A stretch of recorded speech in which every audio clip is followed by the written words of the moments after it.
The police will find her now, my mother announced to the assembled relatives on the family group chat, her message appearing on my phone at 6:47 a.m. I was 300 miles away in my Denver loft, drinking coffee and reviewing quarterly reports, when her next message came through. She stole our car and disappeared like a thief in the night. But the Mercedes-Benz GLE 450 parked in my building's garage wasn't theirs.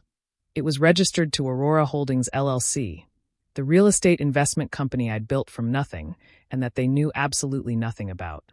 My phone rang. Daniela Martinez, my corporate attorney. Sophia, we have a situation. Your parents filed a stolen vehicle report with the Portland Police Department. They're claiming you took their car without permission. I set down my coffee. The Mercedes? Yes. Registration shows it's owned by Aurora Holdings, which you are the sole proprietor of. The vehicle has been registered to your corporation for 18 months. I have all the documentation. They don't know about Aurora Holdings. Clearly, the police ran the VIN and called me as the registered agent. I explained the situation. They're not happy with your parents right now. Filing a false police report is a crime. I walked to my window overlooking downtown Denver.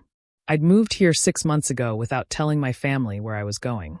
After 32 years of manipulation, guilt trips, and emotional abuse disguised as love, I'd finally gone no contact. What are my options? I asked. You can let it go, or you can press charges for filing a false report. Given that they're also spreading defamation, calling you a thief to family and potentially to police, you could also pursue a civil case. I thought about the last conversation I'd had with my mother. She'd called me selfish for missing my brother's birthday party. The party I wasn't invited to. When I pointed this out, she said I should have known I was welcome and that expecting an invitation was typical of my entitled attitude. That was the day I decided I was done. Give me a few hours to think about it. After Daniela hung up, I opened the family group chat. 23 new messages, all from the last hour. Mom, Sophia stole our car.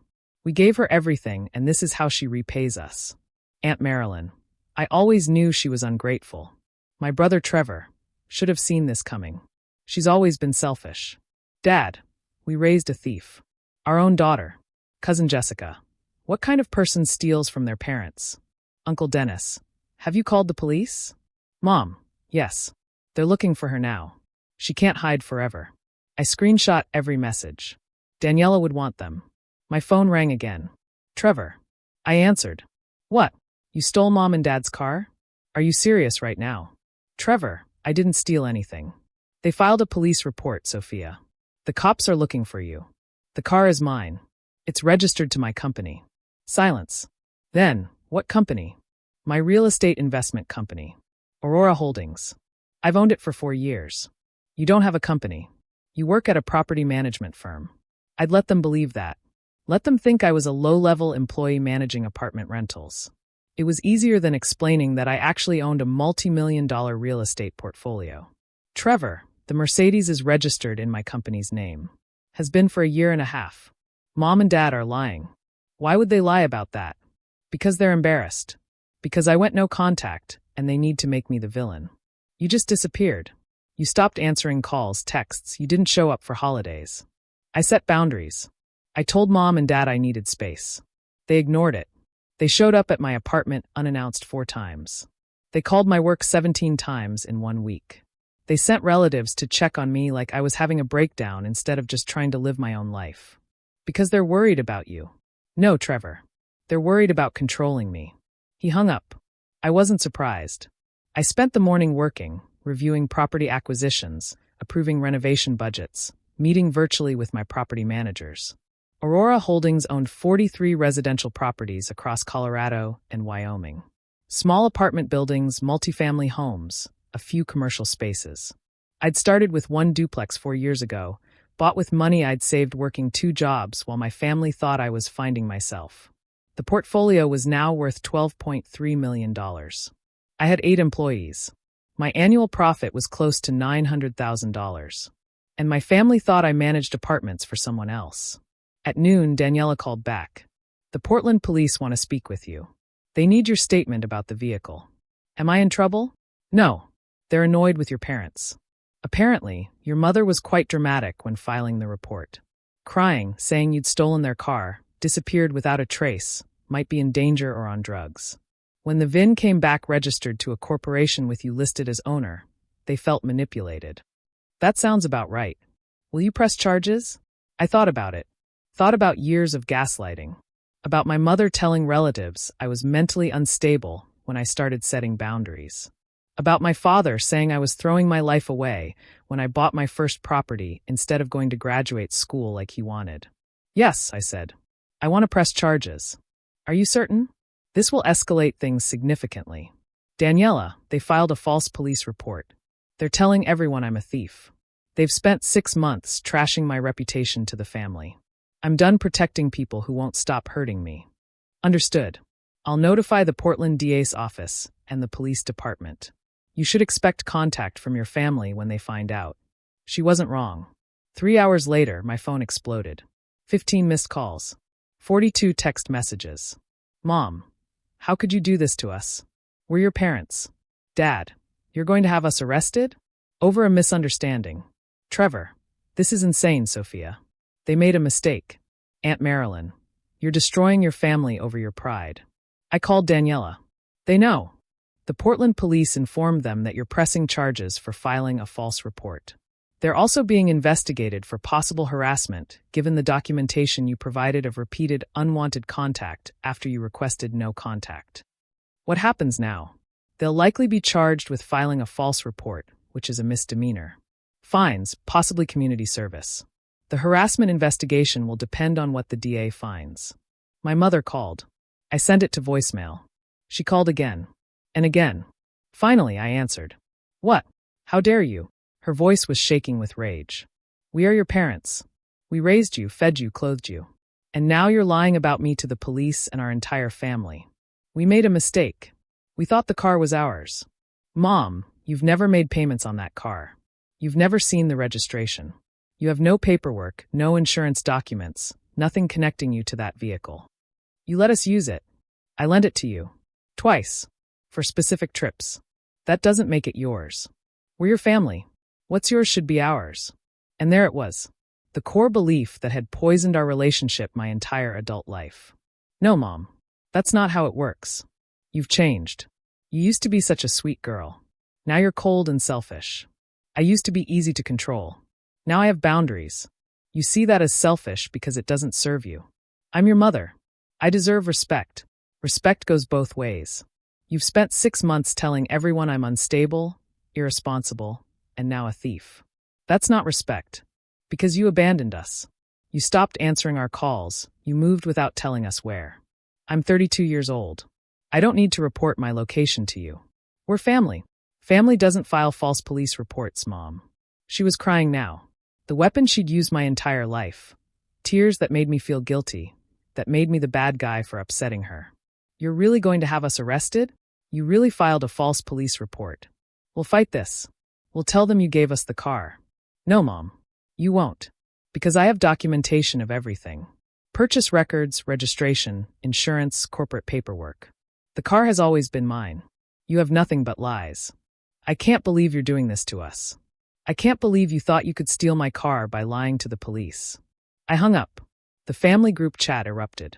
I was being called ungrateful, cruel, heartless. Trevor posted a long message about how I'd always been difficult, always caused problems, always made everything about me. I left the group chat. That evening, my cousin Maya called. She was 26, my favorite cousin, and one of the few family members who'd supported my decision to set boundaries. I heard about the car thing, she said. Let me guess. They're saying I'm the villain. Trevor posted in the family chat that you're having Mom and Dad arrested over a misunderstanding. Said you've become cruel and vindictive. The car is registered to my company. They filed a false police report. That's not a misunderstanding, Maya. Wait, what company? I'd never told Maya either. I trusted her, but the fewer people who knew, the fewer chances for information to get back to my parents. I own a real estate investment company, Aurora Holdings. I've built a portfolio worth about $12 million. Silence. Then, you're serious. Completely serious. Holy shit, Sophia. How long? For years. Started with one duplex, grew from there. And nobody knows? My attorney, my accountant, my employees. That's it. I let the family think I work for a property management company because it was easier than dealing with their judgment and demands. Demands? If they knew I had money, Maya, what do you think would happen? My dad would want me to invest in Trevor's business ideas. My mom would expect me to pay for family vacations. Every relative with a problem would show up asking for loans. That's actually fair. I built something for myself. I worked 2 jobs for 3 years to save the down payment for that first duplex. I taught myself real estate investing, property management, renovation budgeting. Everything I have I earned. And I'm not sharing it with people who don't respect me. The family thinks you're broke. I know. I drive a nice car, so they decided I must be in debt. I rent a loft in downtown Denver, so they think I'm wasting money. They see what they want to see. Maya laughed. This is incredible. You're like a secret millionaire. Multimillionaire, technically. Even better. So what happens now with your parents? They'll probably be charged with filing a false report. Fines, maybe community service. I'm also considering a restraining order for the harassment. Will you really do that? They're your parents. Maya, they showed up at my old apartment 4 times after I asked for no contact. They called my work trying to get my new address. They sent Uncle Dennis to check on me, and he tried to force his way into my building. This isn't love. This is control. I get it. I really do. But the family is going to destroy you over this. Let them. I don't need people in my life who think respecting my boundaries makes me the bad guy. We talked for another hour. Maya was the only person who seemed to understand that going no contact wasn't cruel. It was survival. 2 weeks later, my parents were formally charged with filing a false police report. They each paid a $1,000 fine and were sentenced to 40 hours of community service. The family was outraged. I was ungrateful, vindictive, cruel for putting my parents through this. I didn't respond to any of it. 3 weeks after that, Daniela helped me file for a restraining order. The documented harassment, the unwanted visits, the excessive calls, the relatives sent to find me, the false police report, was more than enough. The restraining order was granted. My parents were not to contact me directly or through third parties for 1 year. Trevor called me from an unknown number. You got a restraining order against Mom and Dad? What is wrong with you? They wouldn't stop contacting me. I asked for space. They refused. This is what happens when people won't respect boundaries. They're your parents, Sophia. Parents worry. Parents want to know their kids are okay. Parents also respect their adult children's autonomy. Mine don't, because you went crazy. You disappeared. You won't tell anyone where you live. You're acting paranoid. I moved to Denver. I have a successful business. I have friends, a life, a therapist who's helped me understand that what our parents did to us wasn't normal. I'm not crazy, Trevor. I'm healthy. For the first time in my life, I'm actually healthy. By cutting off your family, by cutting off people who hurt me. That's what healthy people do. He hung up. I didn't call back. 6 months passed. I bought 2 more properties. Aurora Holdings crossed $13 million in total assets.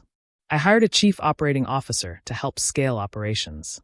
I went to therapy weekly. Learned about enmeshment, emotional abuse, parental manipulation. Learned that family isn't obligated, love isn't control, and boundaries aren't betrayal. Maya visited me in Denver. We had dinner at a nice restaurant overlooking the mountains. How are you doing? She asked. Better than I've ever been. The family still talks about you. Mostly about how ungrateful you are. Let them. Trevor said your parents are devastated. They don't understand what they did wrong. That's the problem. They don't think they did anything wrong. They think I owe them access to my life because they're my parents. Do you miss them? I thought about it. I miss the idea of them. I miss having parents who love me unconditionally, who support my choices, who respect my boundaries. But I never actually had that. What I miss is something that never existed. Maya nodded. That's really sad. It is. But it's also freeing. I spent 32 years trying to earn their approval, trying to be the daughter they wanted. Now I'm just being myself. And myself is pretty damn successful. She raised her glass. To Aurora Holdings and secret multimillionaires. I laughed. To boundaries and chosen family. A year after the restraining order was granted, it expired. My parents didn't contact me. Neither did Trevor. The silence was exactly what I needed. I bought a house in Denver. For bedrooms, mountain views, a home office where I could run my growing company. I adopted a dog. Made friends who knew me as Sophia the businesswoman, not Sophia the disappointing daughter. Maya called one evening. Your dad had a minor heart attack. He's okay, but I thought you should know. I felt something worry, maybe. Old habits of caring. But not enough to break the boundary I'd built. Thanks for telling me. Are you going to reach out? No. Sophia, he almost died. And if he wants to talk to me, he knows how to respect my boundaries and approach this appropriately. Through a therapist, through a letter that acknowledges harm done, through actual change. Not through a medical emergency that's supposed to make me forget everything that happened. You've gotten hard. I've gotten healthy. There's a difference. 2 years after I went no contact, Trevor reached out via email. The subject line read, "I'm sorry." The email was long. He apologized for not believing me, for taking their side automatically, for not understanding why I needed distance. He said he'd started therapy himself and was beginning to see patterns he hadn't noticed before. He didn't ask me to forgive Mom and Dad. He didn't ask me to come back. He just said he was sorry and that he hoped I was happy. I wrote back, "Thank you. I appreciate this. I am happy. We didn't become close again, but we were civil. Sometimes that's enough." Aurora Holdings reached $18 million in assets. I had 12 employees. I was featured in a real estate investment magazine. How one millennial built an empire in small multifamily properties. My mother somehow got a copy. She called from an unknown number. I answered out of curiosity. "I saw your article," she said. "No hello. No how are you?" "Okay. You've done well for yourself." "I have. We could have helped you. If you'd told us." "No, Mom. You would have tried to control it. That's why I didn't tell you. I'm your mother. I just want what's best for you. What's best for me is living my own life, making my own choices, and not having to justify my existence to people who only valued me when I made them look good." Silence. Then, "Is there any chance we could talk? Really talk? Are you willing to go to family therapy? To acknowledge the harm that was done? To respect my boundaries without making me the villain for having them?" More silence. "I don't think we did anything that warrants therapy." "Then no. There's no chance we can talk. You're still punishing us. I'm still protecting myself. There's a difference." I hung up. Maya asked me once if I regretted it. Going no contact, pressing charges, the restraining order, all of it. I thought about the question seriously. Thought about the cost, family relationships, holiday gatherings, the simple comfort of having parents in your life. Then I thought about the peace I'd found. The success I'd built. The therapy sessions where I learned I wasn't the problem. The mornings I woke up without anxiety. The life I'd created on my own terms. "No," I told Maya. "I don't regret it at all. Even though they'll probably never change. Especially because they'll probably never change. I can't control them. I can only control what I allow in my life. And I don't allow people who hurt me, even if they're family. That's really brave. It's really survival. The Mercedes that started it all sits in my garage now, paid off. Sometimes I drive past my old neighborhood in Portland when I'm in town for business. I don't stop. Don't slow down. Don't feel the pull to check in. That life is behind me. Aurora Holdings is my family now. And I'm finally home.